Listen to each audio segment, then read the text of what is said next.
Hello, I'm Louis Metzger, the director of the Institute for Cultural Engagement, New Wine, New Wineskins, and welcome to New Wine Tastings, where we seek to build relational bridges through Jesus in contemporary culture.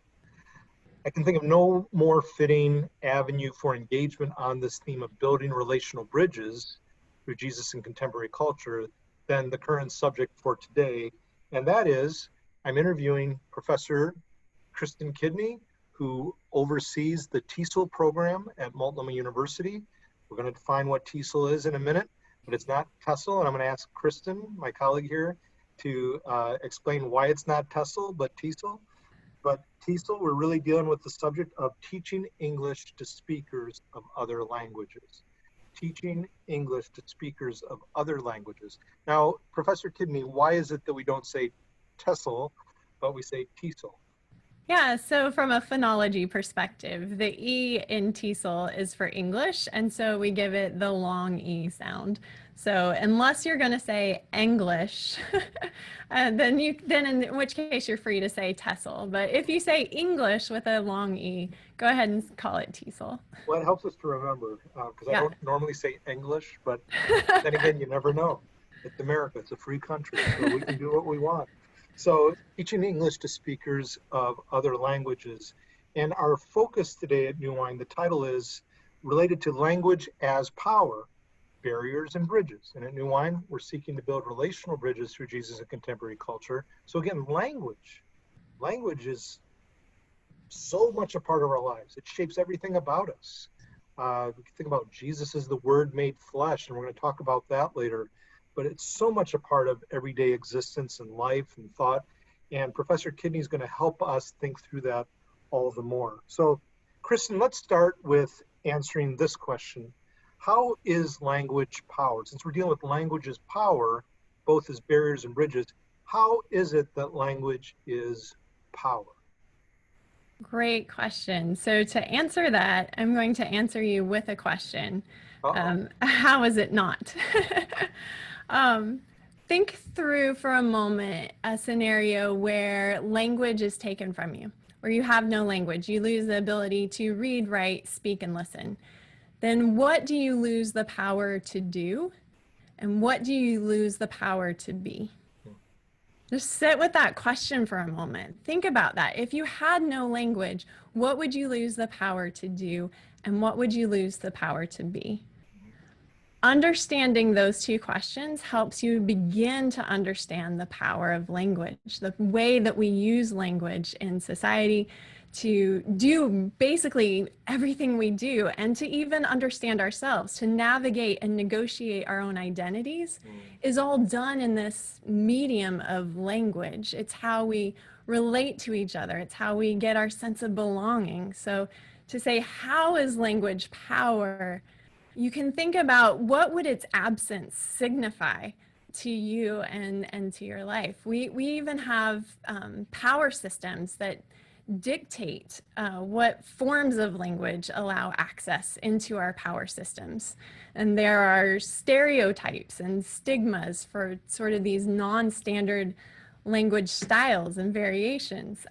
I'm from Tennessee, so some of my language styles have stigma and stereotype on them. I'm able to sort of code switch back and forth when I want to or when I need to. But most of that's done subconsciously. How we style our language is done in relationship to speech communities. So when we talk about like what kind of language we use the language of the speech communities we most want to belong to and we most identify with. And we sort of speak to the middle of that most of the time without even thinking about it. Fascinating, fascinating. Now, did you want me to try and answer the question, or is it more of a rhetorical question? If you want to answer it, I'd love to hear your thoughts. What would you lose the power to do or be? Well, I'm in agreement with you. I mean, you know, everything, almost everything, so on and so forth. I mean, if we think of language not simply as like words that come out of our mouths, but nonverbal language and all kinds of things. I mean, language is, you know, at the heart of who we are. And so, yeah, I think we'd lose everything, almost everything. Think of a stroke victim, right? Or what have you, just the frustration in trying to communicate. And I've lived overseas, you've lived overseas. When one's learning a language, there's a frustration level I feel incompetent. I feel lost. I feel paralyzed. So yeah, language is so much of what we are and who we are and culture, right? So our human Right. identity, our culture, we can't think outside of language. So, I mean, thought and language, right? I mean, that's a big debate. Which came first, words or thoughts, thoughts or words? So I think it's a great question you come back to ask me a question with. So language Languages has have, different associations with power, though. If you could speak to that, because power, we might think in this context it's all bad. Oh, it can be very good. It can be very bad. It all depends. There's a spectrum. Do you want to speak to that, please? absolutely. So languages have different amounts of power. It's not evenly distributed. Different varieties and styles have more power in different contexts than others. But we're also thinking about language use, which languages are used and how and when and how widely. So when we think about our world today, there's somewhere between 6,000 and 7,000 languages in our world today. We can't quite agree. And as a field of linguistics, we can't quite agree on which ones to identify and which ones don't quite meet the qualifications of language. So somewhere between 6,000 and 7,000 languages are in the world today. But languages are fragile. Roughly 40% of the world's languages are now endangered. And it's thought that by the end of this century that we're living in right now, over half the world's languages will go extinct. Extremely That, sobering. yeah, deeply troubling too when you think about what a language is, that it is so powerful, that it is a way to navigate and negotiate an identity of a person, and we're losing them. This idea that somewhere around, like there are 23 languages that account for more than half the world's population. So there are some languages that are very, very healthy and thriving. And then many of the world's languages are endangered. So if we think about the fact that we speak English, we're speaking English right now to even communicate these ideas of vulnerability and fragility of the world's languages. You think about where English fits on that spectrum, there's about 500 million native English speakers and about 1.5 billion English language learners. So, Say that again, please. yeah, I have to because it's so emphatically important. There's about 500 million native English language speakers. And then there's about 1.5 billion English language learners in the world right now. So That's when you sobering in of itself too. And by the way, I haven't looked at the stats recently. How many billions of people are in the world? Great question. 7.5, That's a roughly. big percentage then, isn't it? It's a Big. huge percentage when you think about the ramifications of that, that we are speaking a language of power in a world where languages are vulnerable and fragile. And I think as Christians, as Christ followers, as people who want to engage in language teaching in TESOL, that's a really sobering statistic because we would never want to railroad over something as important and vital and powerful as language. And at the same time, we're trying to teach a language of power while sharing a gospel that's rooted in humility. Yeah. And there's some tension to be worked out in that because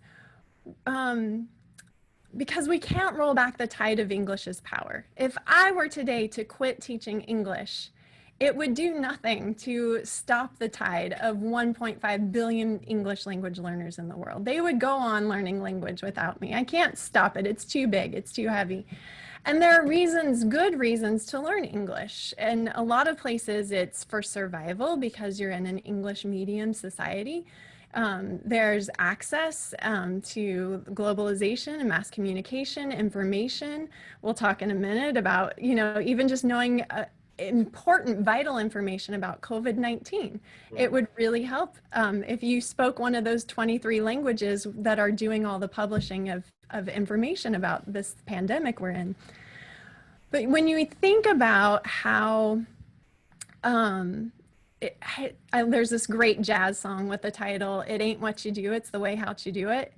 It's not what we do. It's not the fact that we're teaching English. It's the way we engage in teaching English that can really speak life into communities of fragile languages.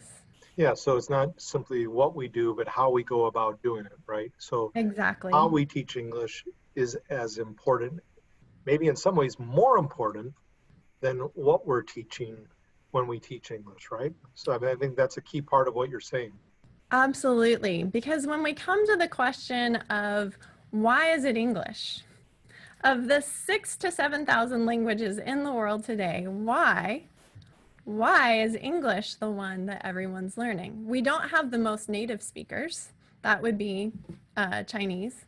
So why is it English? Well, there's some historical entanglements. There's some reasons why it's English that are tied up in a past of tragedy, of colonialism, of people exploiting other people.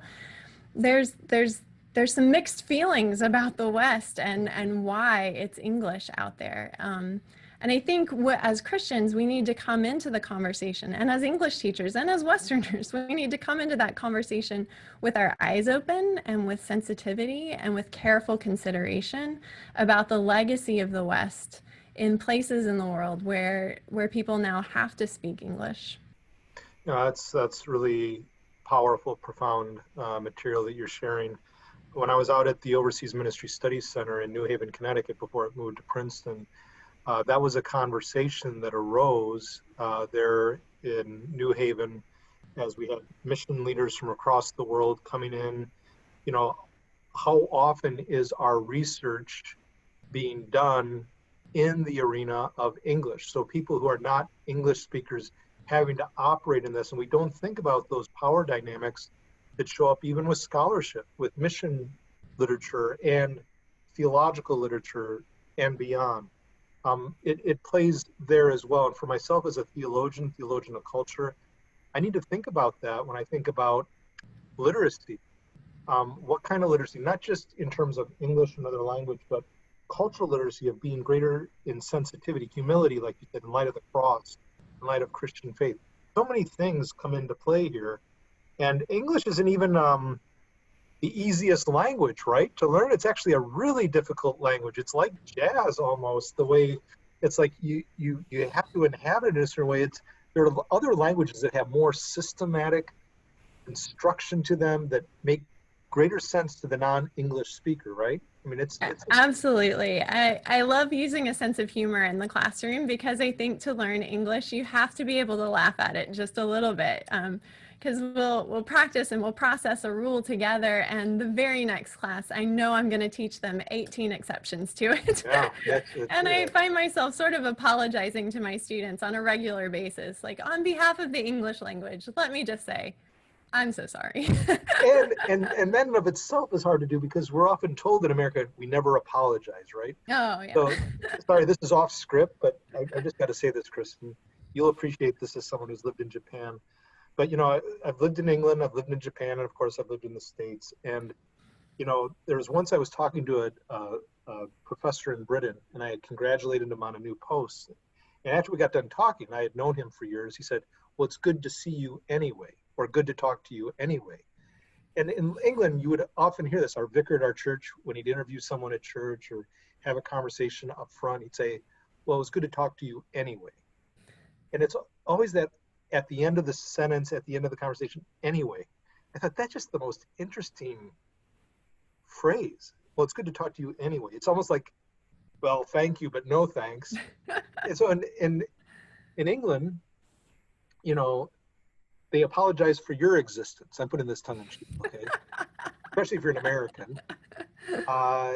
In Japan, they often apologize for their own existence with sumimasen and, you know, I'm sorry for being in your way. It's just a part of that culture, right? And in America, we apologize to no one. So in England, we apologize for your existence. In Japan, we apologize for our existence. In America, we apologize to no one. But that's fantastic. You think about England and America, it's like you've often heard this expression, two countries not separated by an ocean, the two countries separated by a language. You feel that tension, right? Because separated by a common language. Yeah. British English, American English. Ours is seen as not kosher, not refined. You think about French, and we're going to talk more about some of these, like prestige goes with certain languages, and indigenous cultures. I mean, there's such an importance for children being trained in that language, to be schooled in that language, because if the language goes, what else doesn't go with that? And I think this extinction of language means far more than just learning words. It's a whole civilization, a people, a community. So what are some of the power dynamics? You've already kind of alluded to some of this, but what are some of the power dynamics that you find and teach about as it pertains to language barriers today, Kristyn?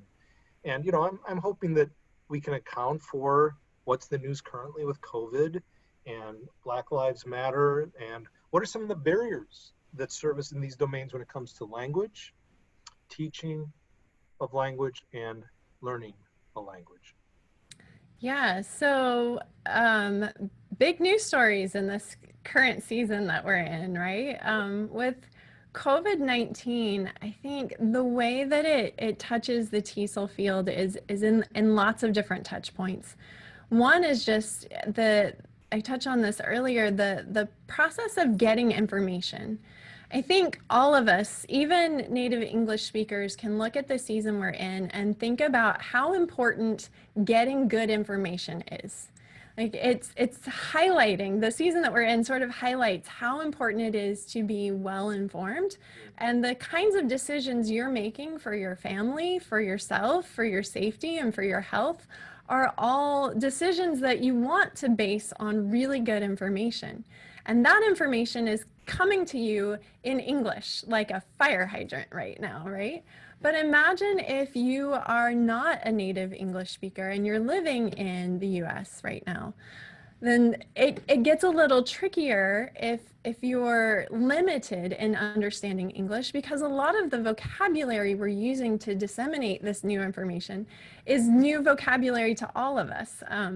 You think about the kinds of things that we've all had to learn, from social distancing, immunocompromise, social, all of these terms and phrases that are important for us to understand in order to make good decisions. Getting information to everyone in a multilingual culture and a multilingual society, which we are, requires us to be language hospitable. We need to be more intentional in how we're communicating with all the languages that live with us. And then you put that into the global community and you think there are millions of people who speak lesser known languages that don't have a single resource on COVID-19 yet. The information gap is enormous, and lives are at stake, right? So we need to be intentional about being hospitable with the language resources that we have and including groups that speak other languages. There's also the touch point of educational challenges and access. Teachers in the season of COVID-19 are just heroes. And I'm going to throw that out there as a teacher who's shamelessly plugging her own profession. Every teacher who taught through the COVID-19 season is a hero, and you can have that. Confetti, prizes, all the things. Because it's just been a wild dance of trying to stay ahead of a rapidly changing progression. And it's still going, right? I mean, and we still don't know about the autumn. We don't know about the autumn, how that's going to play out. Right. We're all living with the ambiguity of what does this look like and what does this mean and how do I best serve my students and their families in a time of ambiguity, of mystery. But when we unpack what happened, how fast it happened, what we have to acknowledge, and I'm not picking on the system, I'm describing it so we can improve it. And I think that's my heart in this. When we pick apart what happened and how it happened, what we see is that the disparities that were already there grew wider. And to our best efforts and best intentions, that's what happened. We had students who were sent to remote learning, And they were getting, you know, an hour, half hour with a teacher, and parents were expected to fill in the gap. But what happens in a family that's English, that's learning English, that's still working on their own language skills? How do you teach middle school social studies to your children when you're still learning basic English at home? To facilitate the education and the learning experience, it wasn't equal. What students had at home to supplement what schools could no longer provide just wasn't equal. And so as we move into the fall, I think we need to consider equity and equality. We need to look at the challenges that are in front of us and be very intentional at doing the very best we can to ensure that our language minority students are getting an equitable education as best as possible. We Yeah, also not just, see, yeah, sorry, just to make sure that we're all grasping what you're saying. You know, when you talk about equitable education, that's more than just equal education, right? thank Because you, it's not yes. simply amount of information. One has to account for the disparity. So proportionality and accessibility come into play, correct? Right. When you're saying that we're going to supplement what the school provides with things you can provide at home, those things have to equal at Mm-hmm. the end of the day. And if they're starting out on very unequal playing fields, that in terms of digital resources, digital literacy, in terms of accessibility, and in terms of language, if those don't start equal, then we have to be willing to supplement more resources to in, to enhance the capacity to have something that's more equitable.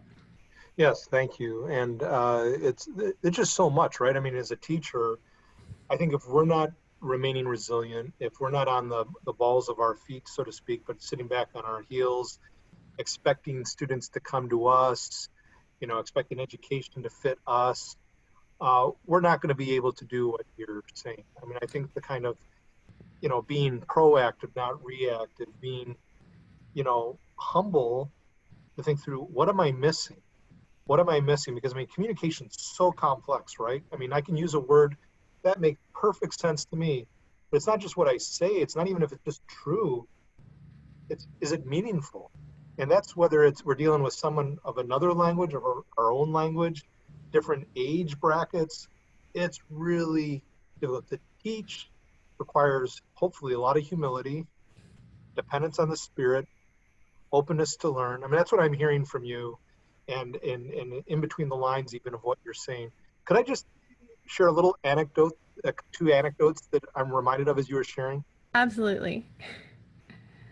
Thank you for saying absolutely. What would I have done if you had said no? What would you have done if I had said no? Yeah, so I would have fallen apart. Um, but you know, when you talk about people who don't speak the language and they're dealing with COVID, you know, just at a very, and it's actually humorous. It's not a humorous situation what you're talking about, but it reminded me of a situation in Japan years ago. Somewhat humorous, even though it could have been dangerous. I was in Kyoto with one of the famous gardens there, the Silver Garden. And if I'm not mistaken, there was a sign in Japanese that said Abunai, you know, that there were snakes, poisonous snakes there. And but it was all in Japanese. And at the time I didn't know how to read that sign. This is many years ago. And I asked my wife or my mother-in-law, I said, what is that sign? Oh, it was off limits. There was a little fence, you know, bamboo fence there, and then the gardeners were up there with big long rakes. Well, you know, danger, they're poisonous snakes. I'm thinking, but it's only in Japanese, and you have all these tourists from around the world. You know, it's a little scary. But that being said, you think of FEMA and you think about Katrina when, you know, it's not about English as such, but it's about accessibility. When Katrina hit, well, get in your cars and get out of town. Well, what happens if someone didn't have a car? And there are a lot of people just stuck, lost. And that accessibility, equity piece that you're talking about is huge, right? And it shows up in all kinds of sectors of society and situations. And certainly COVID is a great example of that. Yeah, absolutely. So, do you want to speak more to this in terms of racial justice? I mean, you've already hinted at it, in some respects, when we think about certain cultures, that they don't have access to it, you know, and it might not be an ethnic piece all the time, but sometimes it is. And when we think about colonialism and we think about empires, usually the West is seen, and I don't hold this, but often the West is seen as the best. You think of Said's book on Orientalism and all of that. But could you speak to that with discrimination with minorities, other cultures, developing world, as they say, you know, again, where does that category come from? Yeah. Dark continent, dark ages. Where does that language, that comes from European Enlightenment thought, you know, and post-Enlightenment thought. Thoughts on these matters? Yeah, so in TESOL, the thing I absolutely love the most about TESOL is that I get to work with some of the best students in the world. And I've I had get some to of work them in world religiousness. They are good. They are good. this concept of my classroom sometimes will have 30 students in it from 17 different language backgrounds, from a mix of people from who have master's degrees and people who tell me, you're the first teacher I've ever had, and they're learning to hold a pencil for the first time. And they're all in the same class together. And you just think this is a pen. You just think this is great. The capacity to hear from diverse voices and to help them sharpen and develop their voice in English, so that more people get to hear their stories, get to understand who they are and their backgrounds and where they come from. One of the things that's very different about a language classroom than, say, maybe a math or a science classroom is that we're learning language and we get to talk about something in order to do that. And so from the very beginner classes, we start with you. You know, you are what we're going to talk about, and we get to know each other that way and hear each other's stories. And I think that it creates such an appreciation for TESOLers that people are fascinating. Diversity is what is so interesting. And the language classroom has the capacity to become a place of reconciliation, a place where people encounter the other for the first time. What I love to see in my classroom are the friendships that take off and develop. I had a Buddhist monk from Cambodia who was in his 30s who became absolutely inseparable best friends with an El Salvadorian grandmother, and they would be offended if I split them up for group work because they had to be together. They just enjoyed each other so much. And I think seeing the way relationships can take off when you are teaching language, when you're teaching people how to talk, how to dialogue, even in the more advanced classes, as we're talking about more controversial things, we learn how to say things in a way that can be disagreeing. We can have debates. We don't have to have the same opinion all the time. And then how do we repair when we say something? I think when we're talking about race and racial injustice and all the ways that that's a current event right now, the thing I hear people say over and over again, native English speakers say, is, I don't want to say the wrong thing. And so that I don't want to say the wrong thing becomes the excuse for saying nothing. And I think it's so tragic in our language that people use that phrase, I don't want to say the wrong thing, as a stopper. I think that should be their start, right? Yeah. That's what you say at first. I'm afraid that what I'm going to say is going to come off wrong. And then you say what it is on your heart and your mind and your thoughts, and then you listen. And if you have said the wrong thing, what's beautiful about language is we have lots of ways to repair that. We have lots of ways to backtrack, to apologize, to ask, why is that the wrong thing? What else could I have said? How could that be different? And if we're afraid of language, then we can't change anything, because whatever we're going to change, we need the power of language to help us change it. And when we, Go ahead. Yeah, when we say nothing, nothing changes, because language is the power medium here that brings about change. So we have to brave ourselves. We have to have the courage to say, I'm going to say this. I'm going to talk about this. I'm going to ask questions. I might ask dumb questions, but I'm going to talk about race, and I want to hear about race. I'm going to ask questions about race. And in a classroom where we're talking about language, we can do that. And I think my students do that. They understand that they're a minority. They're often a racial minority. They're always a language minority, and they live in that space. And so they want to talk about that space. And what does that space feel like? And how have they encountered prejudice or racism or discrimination? How have people been rude to them because they have an accent, or because they couldn't remember the word for the thing when they were asking a question and they got stuck, and then somebody was just unbelievably rude to them? Chances are a monolingual was rude to them, and they're multilingual. You know, they've made the effort.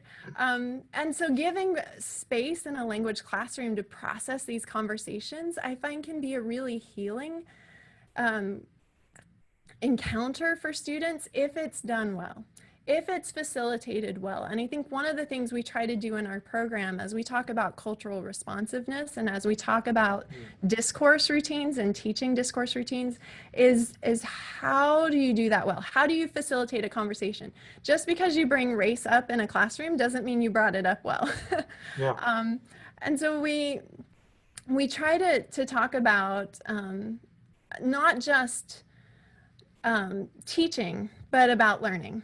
So when you're in TESOL and you're the teacher, you're also the learner in the classroom, because every student has a lot to teach you. They have a lot of perspective, a lot of worldview to share with you. And I think listening to that is a beginning place of reconciliation, a beginning place of peace building, of just learning to slow down and listen. Yeah, beautiful reflections. And, I was thinking just now about Paulo Freire's work with Pedagogy of the Oppressed, where he talks about the student is, as you well know, the student is your comrade. It's not a matter of a banker model that I have this information, I'm just depositing in this brain, but that we are all learners. And I think it goes back to one of the first points you made, and it's, call it a virtue, call it a disposition, call it a value, a heartbeat, but humility.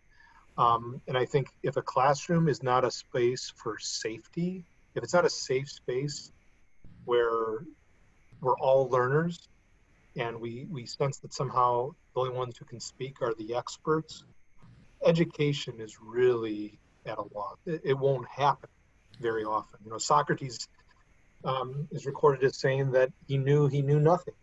And my sister graduated from college summa cum laude, and she almost destroyed her degree because she realized how little she knew. And and I think that's education. There's an alertness there.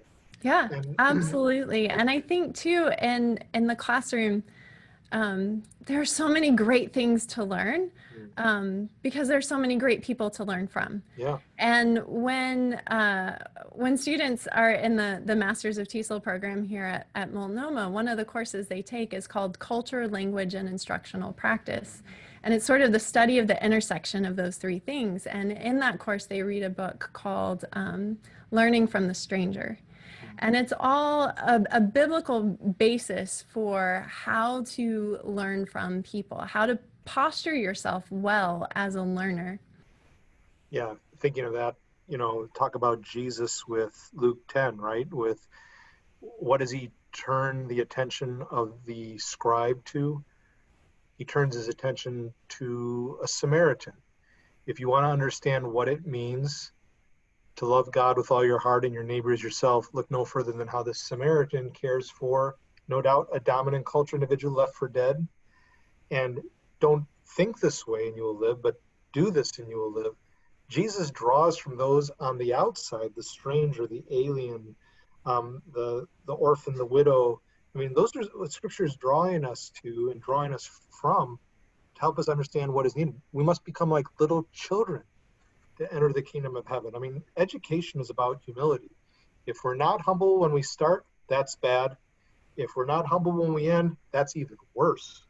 And one of the things that I have noticed in really good language classes that I think is metaphorically apt for how all education should be is when you see students who are like coaching one another, cheering one another on to even get a word out, right?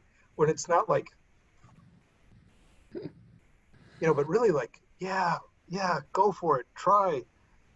If that were true of all of life, scripture says love always hopes, it always trusts, it's inquisitive, it's not inquisitional. That's needed, because if we're talking about racism, and again, we're two white people, I still have a long way to go on this. I don't think I'm ever going to be woke. Anyone who thinks they're woke as a white person, especially as a white man, I think, okay, I don't think so on these matters. But and I mean this in all honesty, that still you can be in conversations on race where it's almost like Gestapo. Do you get it? Do you not get it? And it's like there are a lot of white people who they're afraid to even enter into the conversation because they don't want to appear stupid or racist. And it's like, I was part of a church where my wife and I, Japanese national, we were leading on fostering a conversation on race. And there was this one gentleman who, in some of his thinking, often who sounded like Archie Bunker, if you know who that is, and anyone who's watching this episode, they could Google it. Okay, who's Archie Bunker? But there was a genuine humility to this guy. And even though he said things at times like, oh, I don't think so. But he was the one who was most willing to repent of his racial prejudice. And as a white guy, he was our leader. And he never even went to college. I mean, again, his thinking, but it's like, that guy was profound because there was such humility and honesty. And I think that's bound up with what you're talking about. Would you agree? Yeah, absolutely. And when we think about justice and injustice, it strikes me that in scripture, in Isaiah and in Jeremiah, several times they pair the word justice with seek. And they say, seek justice. And I think that's an important word to unpack for a little bit, because there's a reason we need to be learners. There's a reason we need to ask the questions. There's a reason we need to learn from students, from people who have had experiences different from our own. And that is that justice isn't just lying around on the ground easy to be found. There's a reason why we say hide and before we do the seeking, right? You seek what's lost. You seek what's not easily found. And the pursuing of justice doesn't begin with having all the answers. It doesn't begin with simple statements. It begins with seeking. It begins with looking, inquiring, talking. Again, we come back to the power of language, just being able to ask the questions and sit and listen and ask some more. That's how we seek justice. That's the first step to seeking justice. When you were saying that, I think one of the reasons why you're a great teacher, and I've always, when you've shared in faculty meetings about your program, I go, wow, I want to enroll because it's just so multifaceted and it's really thought-provoking, and it really, as a theologian of culture, really gets me thinking in terms of the interface of all these sectors. But one of the reasons why you're a great teacher is because I don't think you operate from the vantage point of being an expert. Of course you have expertise, but once a teacher or anyone operates like they're the expert, I think they've lost it. To seek justice, we don't become justice experts. We might have expertise in an area that grows and develops, but if we think we've arrived, we're lost. And that you see your students as your teachers and really believe in them and learn from them, that really builds momentum in the classroom and in life, because that's guidelines for life. You ever engage with British English speakers? It's taken me some time, having lived in England and studied in England. Just even the intonations, it's not just what we say. And of course, they don't mean it like this. But it can be intimidating to Americans when, like, intonation is part of language, right? And it's like when we talk about expertise, in American, just the way we ask questions, it's like, what do you think?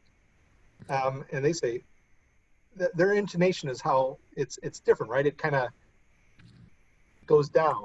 Yeah, it can come across as condescending. It can come across as condescending. It's like, sorry for existing.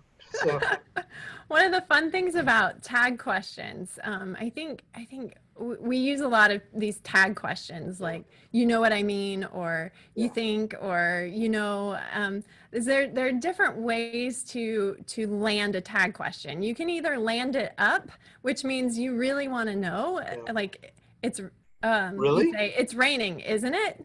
Yeah. And it Really? means I'm not really sure, so I'm Yeah. going to need some validation. Yeah. Or you can land it down. It's raining, isn't it? Means Or I already know. really? I just need you to agree with me. I expect you to agree with me. At all times, you should agree with me. And it's grammatically, syntactically the same utterance, but it's doing functionally something completely different just based on the intonation Yeah. curve. And just as an American, because that's just how we normally naturally do it. I'm not saying English, British people, English and Brits, that that they're thinking that way, but it just first time there, living there, was just like, it's just, it's constantly getting that and learning to navigate that, being separated by the same language, if you will, because the intonation is so different much of the time, and Oh, that's all you part would of love language. our phonology class Yeah. where we unpack the ways that we sing to each other. Well, And I think so much of the misunderstanding that we have when we try to have these nuanced, heavy conversations on social media platform is we can't hear each other's song. yeah. There's a certain message behind the music that we play for each other when we're singing that gets lost when we're just typing it out. Yeah, yeah, so true, so true. And Twitter, it's replaced everything, and these sound bites, have replaced everything as well, and bumper stickers. So much is lost, right? And so let's take it into more specifics related to your language teaching, language instruction, if that's okay. Um, your program goes through 5 stages or domains of instruction, and if you could list those out for our viewers. And as you do that, please indicate, Kristyn, what they are in brief order. What is distinctive about your own program's approach to TESOL as well? Because you can go to a secular university and master probably 4 out of the 5, correct?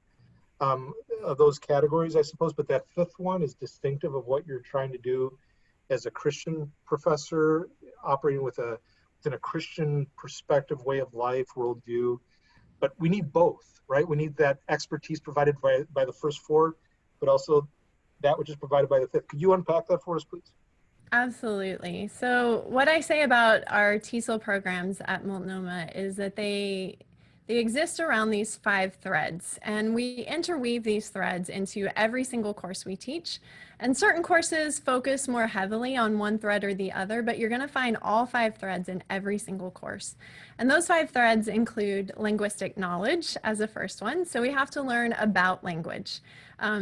Yes, you already know English when you come into a TESOL program at Multnomah, but there's a lot more there. We learn about grammar, phonology, syntax, morphology. We learn about the pieces and the patterns of language. And I think the more you unpack what language is and what we're able to do with it in these tiny little micro skills and build that up to these giant macro skills, what you find is just, it's incredible.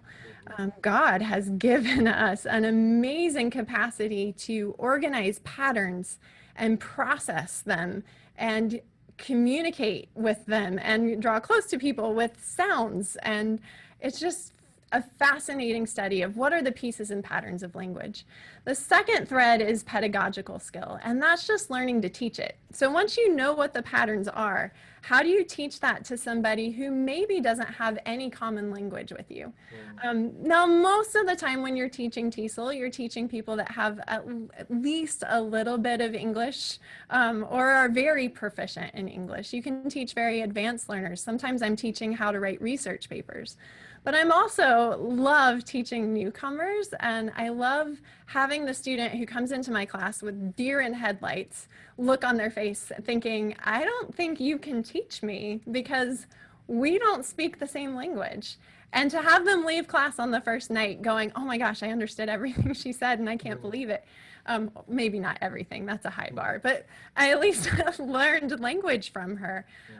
The way we use input enhancement, the way we use non-linguistic tools to convey linguistic ideas, the way we do language assessment, plan lessons, plan curriculum, all of that's encompassed in that pedagogical skill piece. Then we have cultural responsiveness, which is just learning how education itself is a culture. So when you say, I'm a teacher, different cultures hear something different. When you say, here's the textbook, what do they think that is? Is that the standard all of what we're going to do? Are we going to be able to off-road? There are all these sort of cultural dimensions to understanding students, to understanding communication, to understanding language, and we unpack all of that in this sort of cultural responsiveness theme. So We look linguistic knowledge, pedagogical skill, cultural responsiveness. responsiveness. We're on number 4, which is professional development. And that is learning how to keep learning beyond the program. We want to plug you into professional development organizations, resources. Students create professional portfolios that are online that they can access each other's beyond the program. And we really want students to have all the tools they need to keep on learning. Because like you said, a good teacher is a good learner. And then the 5th theme, you kind of alluded to this. This is our distinctive. This is where we really weave in spiritual formation into TESOL. And I think it's such a natural blend because we want to take students' understanding of who they are in Christ and connect that with who they are in the classroom. And so that they're able to teach from a connectedness. And what we mean by that is some of what we've been talking about already. We want them to be able to articulate what it means to be a Christ-following English language teacher. We want them to be able to confront language-based discrimination, engage in language hospitality, be aware of historical issues surrounding linguistic imperialism. We want them to engage in reconciliation and peace building in the classroom. We want them to meet needs authentically from a place that speaks Christ's love in the classroom. We also want them to manage life without engaging in teacher burnout, which is another big area that we address. Multifaceted, and it's like, this is so much more than what I think people might expect when they think of TESOL.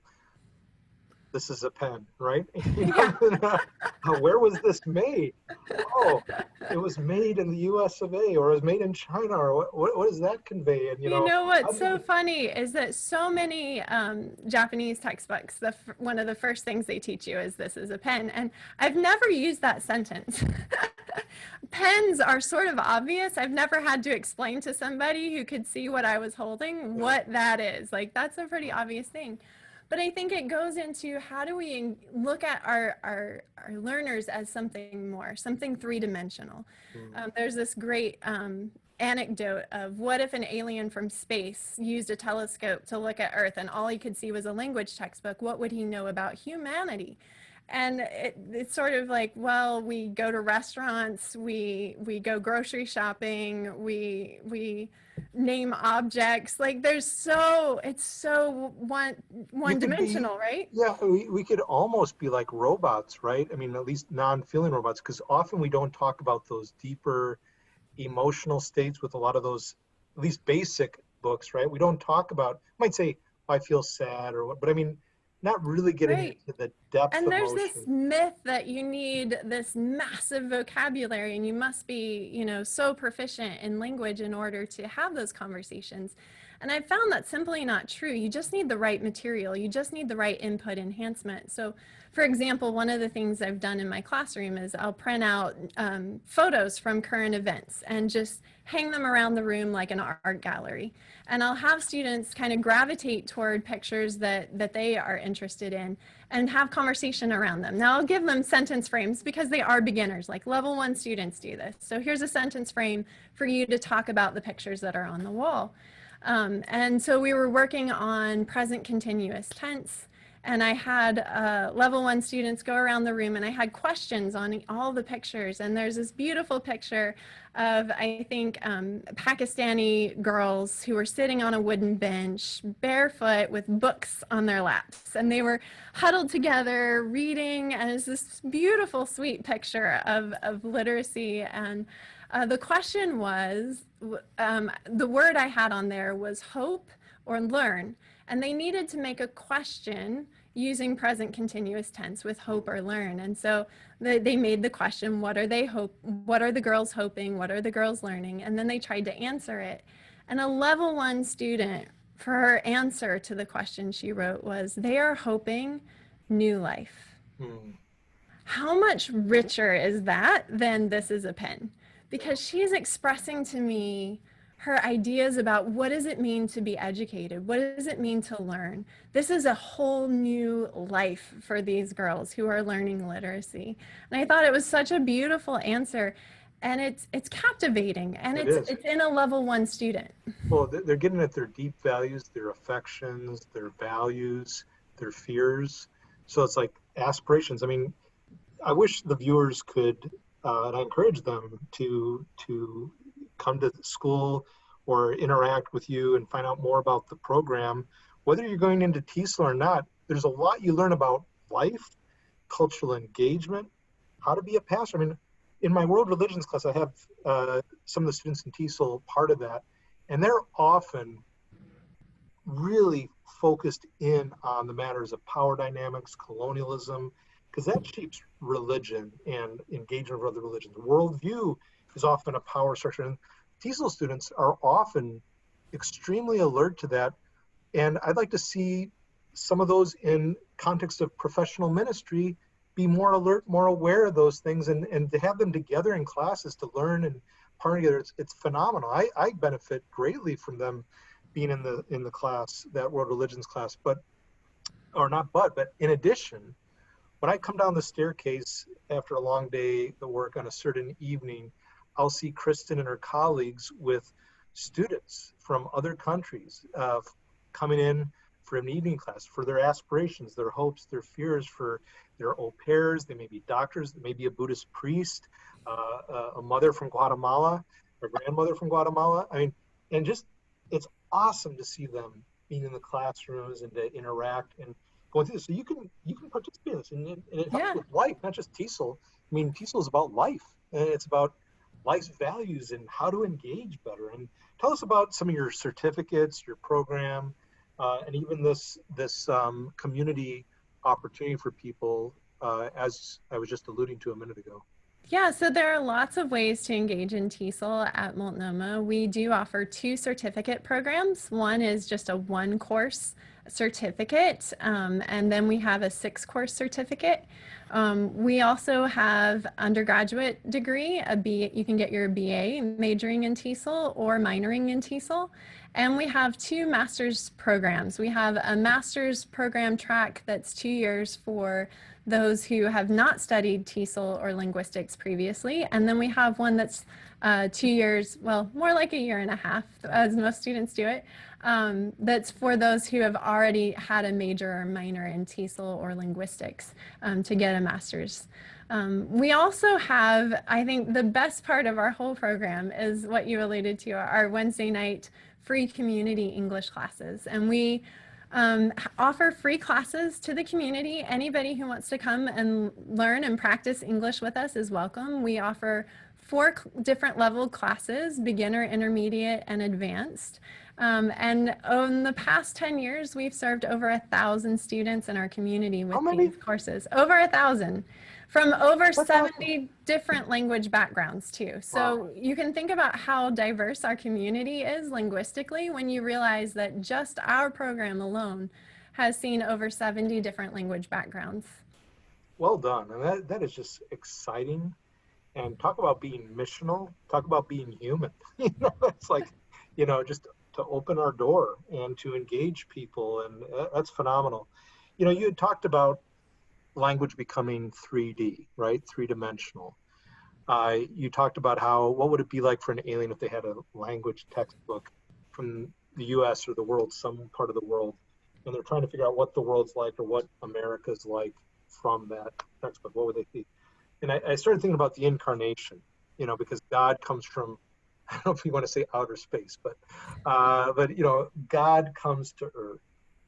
And I think Jesus is more human than the rest of us. I don't think he's less human. People tend to say, he's God. Well, I think he's actually, truly God and truly human, more human in certain respects because of how he engages, the depth to which Christ engages. And, in preparing for this interview, I think I had mentioned to you John Calvin in the Institutes of Christian Religion talks about how accommodation, what he means by that is that God comes to earth and Jesus, as God in the flesh, has to get down on his hands and knees and speak baby talk to us.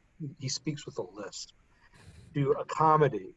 And this is John Calvin, it's like mega brain, theologian in the institutes, which were written for catechism, so to speak, for training people in the religion of Christian faith. But that Jesus lisp, he speaks baby talk, he accommodates, he gets in humility right to where we are. And everything you've said about humility and how we engage, quote unquote, the other, not to operate as an expert, even though he's rabbi and he should be the only one in our circles called rabbi, yet he, as the teacher, takes off his outer garments and washes his feet. It's like, that still rocks me. And I'm a professional theologian, and I still don't get that passage in John 13. I mean, that's just like depth dimension 1000. So as we think of the incarnation and the eternal word becoming flesh, the word became flesh. John 1:14, one of my favorite verses. The word became flesh, became 3D. We find neighborliness, vulnerability, accessibility, advocacy, and many other amazing truths. How does your faith in Jesus, we talked about spiritual formation in the TESOL program. That's something we cherish at Multnomah University and seminary. This idea of faith in Jesus as the word made flesh. And your own experience, Kristyn, over the years lead you forward as you oversee this TESOL program?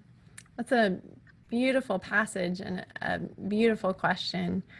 I would say this gets really personal for me. My own TESOL story is a story that begins long before my career choice, as God used life events to direct me to this vocation. To share just a small piece of my personal story, when I was a kid, my family hosted a refugee in our home, and he was fantastic. He was like family to us, and we loved him. And I was with my mom as a kid when the two of us saw what was left of him after a hate crime. And without going into the whole story, I can just tell you it was devastatingly tragic from every angle. And I believe that this early glimpse into both the beauty and also the suffering of immigrant and refugee experiences was a shaping force that God has used to at least make me better at what I do than I could have been had I not experienced it. And this line of work, TESOL, like a handful of other occupations, I would say, is one that has maybe frequently given me a front row seat to some of the very worst of human suffering. As students have given me the privilege of hearing and receiving their stories of what they've experienced, what they've been through, but also a front row seat to the very best of hope and resiliency. I would say their stories over and over again strengthen my faith in God and deepen my understanding of who He is, and even sharpen my vision for how He is at work in all of us. And each student in my class I understand to be an image bearer. And as such, they have so much to teach me as I lean in and listen. And as I consider maybe the stories, the combined stories of my students, nothing makes more sense to me than that we were created and designed for garden, and we are not in that garden. I want to go tangent here for just a minute, and I promise I'm directing this directly to your question. It's just not going to feel like it for a few minutes. So I'll land on the heart of your question, I promise, but I'm going to take a little trip around first. You're going to do a roundabout? Yeah. Why be linear when you can circle? That's right. Amen. I'm with you. With me. Yeah, so I was reading a fictional book many years ago that was written by a Malaysian author. It was a story of post-war reconciliation where garden was sort of the theme, and the two main characters were discussing gardening. One of them was a gardener, and the other had hired the gardener. Okay, so the one who's talking to the gardener, she says, well, my neighbors have this philosophy to gardening of being all natural and organic and only using sort of locally sourced plants and letting those plants sort of set their own boundaries so that it looks like it would have looked just naturally. And what do you think about that? And she was fully expecting the gardener to say, yeah, that's best practice. That's what we do now. That's what I'm going for. But instead, the gardener looks her straight in the eye and says, that's not a garden. And he says, what, I'm paraphrasing and butchering what the author said very articulately, so maybe you should go find the book. But what the gardener said was, what makes a garden is intention. It's design. And I had to stop reading the book right then and just process it, because our story starts in a garden. It starts in full intention and design of our Creator, and that's where we were created to naturally inhabit. And we are not in the garden. And when you think about what does it mean to be living life outside the garden, it can get a little frightening. But it also can explain a lot of the evil and the suffering that we see. And so nothing makes more sense to me than that. And nothing gives me more hope than realizing the gardener is still with us. He followed us out of the garden and abides with us. And on the night before Christ died, he planted his knees in a garden and prayed for us. And I think nothing makes me feel more loved than knowing that. And when I think about the fullness of the story of the gospel, it started in garden. We left garden. Then the gardener came with us, and then the gardener prayed for us, and then the gardener went to the cross for us and carved a way back to garden for each of us. And buried in a garden tomb. Yeah, and that we will someday return to the full intention of God. And I think my heart for this program, my heart for Multnomah, my heart for our community and our world right now that is feeling maybe a little darker than it's ever felt, is that we would be able to connect to not just the piece of the story that we're living right now, but the fullness of the story. Because in connecting to the fullness of the story of who we are and who he is, we can proceed with discernment, with wisdom, with connectedness to each other and connectedness to who we are in Christ and who we are in whatever vocation he has called us to. Thank you so much, Kristyn, for this macro perspective. And you may have thought you took a detour or a roundabout, but I thought that was bringing the point home. And, we've reflected for this last hour on matters of classrooms and garden. We've reflected upon America and Britain and Japan and China. We've talked about developed world, quote unquote, developing world, quote unquote. We're talking about teaching English as a second language. And all of it touches everything, right? It does. And we're dealing with spiritual formation and the like, and that this God who started things in a garden is bringing it home to this garden city with the river of life and the tree of life and the Spirit and the bride say come. And so English is not the fountain language. It was Hebrew and it was Greek and it was Aramaic, but something critically important, as Lamin San at Yale University, who passed away last year or the year before, said, the Bible is meant to be translated. It's meant to be translated. It's not meant to stay in the original. And thank you for translating what your program is and translating what the Christian faith is to show how expansive it really is, that it's far more than this is a pen or this is a book or this is a word.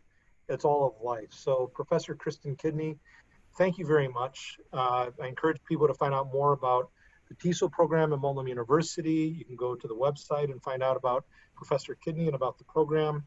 Thank you very much, Kristyn, and thank you, viewers, for joining me, Louis Metzger, for another episode in New Wine Tastings. See you next time.